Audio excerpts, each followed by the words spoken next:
Hi, ReadWrite readers.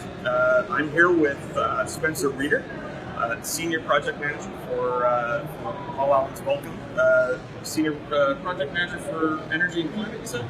And we're here at the Meeting of the Minds conference. Great event here today in California. Talking a little bit about smart cities and what it's really going to take to unlock a lot of private investment in a lot of the new technologies we're looking for. Spencer, I know that Vulcan was recently involved in the DOT, the Smart Cities Challenge that just worked in Columbus.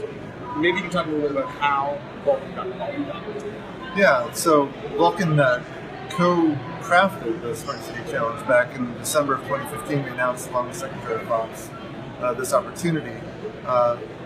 We are thinking about climate change because Paul Allen has asked us to try to find needle-moving opportunities to reduce the root cause of climate change. Transportation is now, as of February 2016, the #1 source of greenhouse gases in the United States. So it was an obvious choice for us to focus. Somewhat unusual within philanthropy because there is a perception there's so much money in transportation that philanthropy doesn't really play a role. But in fact, cities are really struggling to understand how this transformation to vehicle electrification to autonomous vehicles is going to play out, and they actually don't have enough information.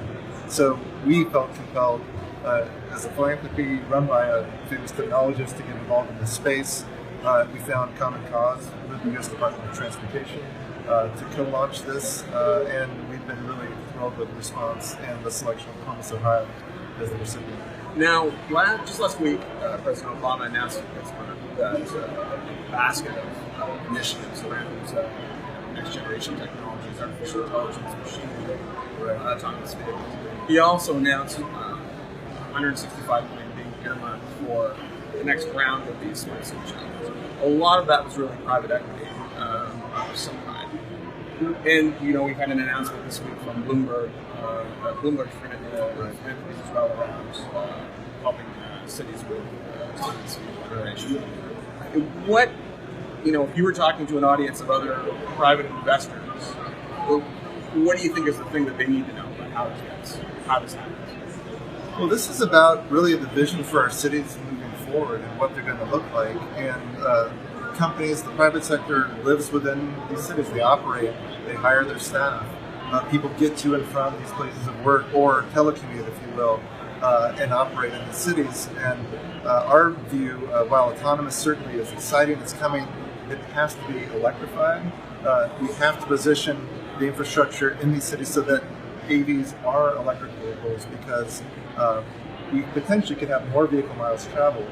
And the only way to account for the climate impacts is to acknowledge that we have to clean up the grid, we have to decarbonize the electricity we generate, and then use that carbon-free electricity to power our transportation system. So we see these as sort of hand in hand.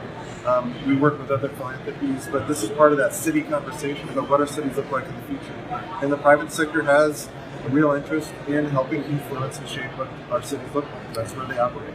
That's a really interesting thing you pointed out in your section between autonomous vehicle technology and electrification of vehicles. Because when we worry about it on ReadWrite, there's a lot of autonomous vehicle folks who will talk about their technology kind of in a vacuum. I always ask, how will all these vehicles go and gas up somewhere? Is that what you're telling me? Because I can't see how one happens without the other. Which, as you said, is a difficult, no, not a difficult, but a challenging thing for a city to deal with in terms of infrastructure. I mean, what are now that you guys have participated in this and you've seen the bids from other cities, what are the common things you're seeing cities, and what are the common things you're seeing cities complain about? And as you pointed out, you guys are in Seattle, we're here in San Francisco.